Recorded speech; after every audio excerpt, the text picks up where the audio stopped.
অতিরিক্ত পুলিশ সুপারের কাছে ডেপুটেশন দিল খোয়াই প্রেস ক্লাব। সাংবাদিকদের সঙ্গে অসৌজন্যমূলক আচরণ ও সংবাদ সংগ্রহে বাধা দেওয়ার অভিযোগে অতিরিক্ত পুলিশ সুপারের কাছে ডেপুটেশন দিল খোয়াই প্রেস ক্লাব। ঘটনার নিরপেক্ষ তদন্ত, দোষীদের বিরুদ্ধে আইনানুগ ব্যবস্থা গ্রহণের দাবি জানানো হয়েছে। এদিকে অতিরিক্ত পুলিশ সুপার বিষয়টি গুরুত্ব সহকারে খতিয়ে দেখে প্রয়োজনীয় ব্যবস্থা নেওয়ার আশ্বাস দিয়েছেন। গত সোমবার দিন আমাদের খোয়াই প্রেস ক্লাবের সেক্রেটারি এবং কেসিএন কেবল নেটওয়ার্কের যিনি রিপোর্টার, তিনি মহাদেব টিলায় একটি পেট্রোল পাম্পে যান সংবাদ সংগ্রহের জন্য, রেনুবালা সন্স পেট্রোল পাম্প।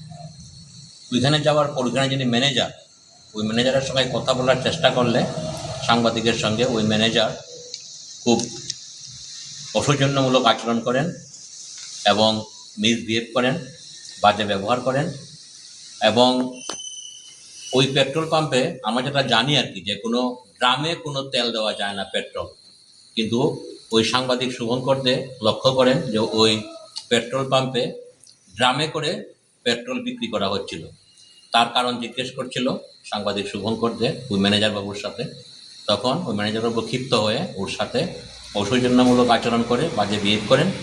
আমরা এই ঘটনার প্রতিবাদে এবং এই ঘটনার যাতে সুষ্ঠু তদন্তক্রমে প্রয়োজনীয় কার্যকরী আইনগত ব্যবস্থা নেওয়া হয় এবং ভবিষ্যতে যাতে কর্মরত সাংবাদিকদের সেফটি অ্যান্ড সিকিউরিটি, সুরক্ষা এবং নিরাপত্তা, এই দাবি নিয়ে আমরা আজকে মাননীয় অতিরিক্ত পুলিশ সুপারের কাছে আমরা সাক্ষাৎ করেছি খোয়াই প্রেস ক্লাব থেকে।